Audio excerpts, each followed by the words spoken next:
Welcome back to an episode of Quarterback Kings Talk. I'm your host Reed, and today I'll be reviewing the Kings 5-0 shutout win over the Edmonton Oilers. The Edmonton Oilers are a team that are struggling to meet expectations. Some big name hockey insiders had them reaching the cup, and they've been underperforming. They haven't gotten the goaltending that they had last year from Cam Talbot. Connor McDavid's still Connor McDavid, but all the supporting cast is somehow not doing well, not even $8 million Leon Draisaitl. And Kings picked up a crucial 2 points against Vancouver, video in the playlist, and we are looking to feast on our Pacific Division rival, which is still strange to think for me that Alberta is in the Pacific Division, which is a topic for a whole nother video. So let's actually hop into this game. Puck drop, nothing going on in the first. Both teams had chances, and a scary little shock moment is always McDavid on the ice, but another thing is when this name will come back up. Patrick Maroon just slightly taps a whack at Adrian Kempe, who is going in front of the net with the puck, like instead of going around the net, but going in front quick. Bad move. Thankfully, nothing happens. So, and we came a couple posts and crossbar short in the first period, but nothing really happened. And the Oilers and Kings remained scoreless after one period. Now go on to the second period. The Kings fourth. Actually, I'll leave it there.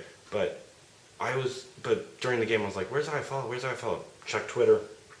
The only somewhat good use for Twitter is, besides hearing all the negative stuff, which I block, obviously.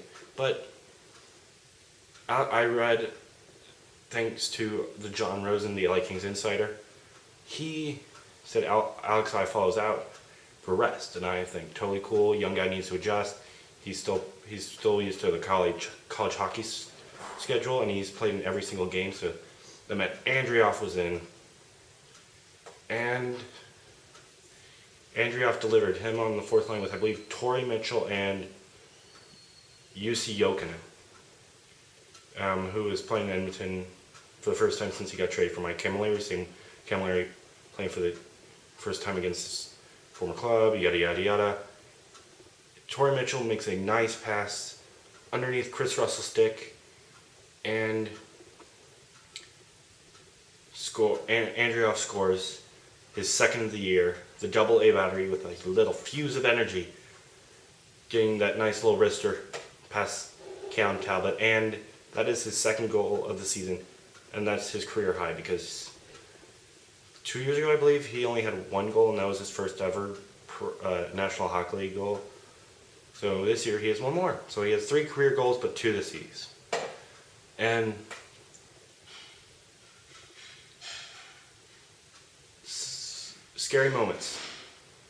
One-time former King Milan Lucic checks Kopitar hard into the boards, which is just okay because it's a hockey play. It's a normal check, but it's Milan Lucic, the sleeping bear that could ignite anytime. It hits like right here into Kopitar, and he's shaken up. He plays his shift. He gets checked out by the trainers. Thankfully, he was okay. Move along to roughly 4.6 seconds left in the period. Drew Doughty gets whacked right around here by Patrick Maroon, and we have a 5-minute major. Doughty goes into the dressing room for concussion protocol. Forbert fights Maroon to stick up for D-man partner. Okay, that's fine, but we get the 5-minute major, and that's great. So 4 seconds is already shaved off for the first penalty, and we have 4 minutes and 56 seconds in overtime. I mean, not overtime, jeez. In the third period. And wow. In the third period, I forget who scored in order, but It was 3 goals on 1 power play, and we hadn't done that since we won the cup. And I know Gabrick scored, I know Kempe scored, and I believe someone else did. Let me just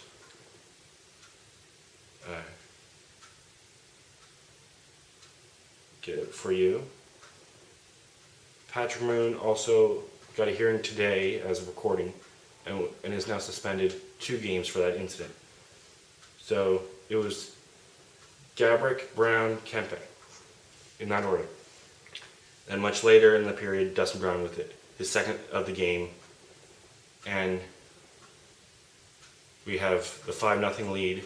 Quick with the shutout, with the win, and defeating our Pacific Division rivals, because I don't consider them like brouhaha hey like the other team that we're going to play soon, and the 2 California teams that I shall not name because this is against Edmonton, which for you Edmonton fans, if I were it, I don't know how I should be feeling. I feel like changes should be made with Todd McLellan. I think he's not a good coach. Todd McLellan was on the verge of being fired before the Oilers drafted McDavid. That says how much they trusted him before number 97. But you're actually kind of you fell into darn good luck with rumors of the cap potentially going up, which means you guys got Lucic at $6 million, who's aging and falling off a cliff, and Chris Russell, who is really a third pairing guy for $4 million. Your defense is good but not great. Your goaltending is about the same. A lot of you guys had breakouts last year, and so who knows what happens with this year, because they're just falling back to earth. McDavid's still McDavid. He's the only player that I watch on my life. I'm like, oh no, oh no, oh no. That's for a lack of better words that I use when I'm watching these games. And then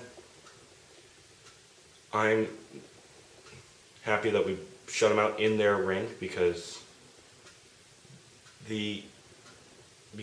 Edmonton fans are like Chicago Cubs fans. If they do great, you'll never hear about it. Actually, no, that's actually Leaf fans. Edmonton are like Leaf fans, but they're the Toronto Maple Leafs fan base of the West. Let's just say that, so I'm more clear.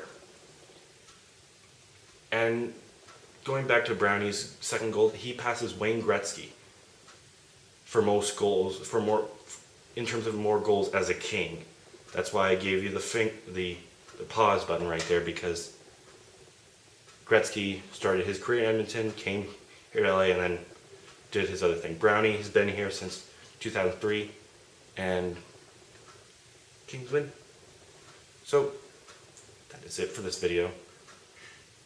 Click like if you like this video. Click subscribe to see more content like this. Turn on your bell when you subscribe. See a little video like this. And we're going strong. Calgary is next. Expect to be blood in the water. I'll see you in another video. Goodbye.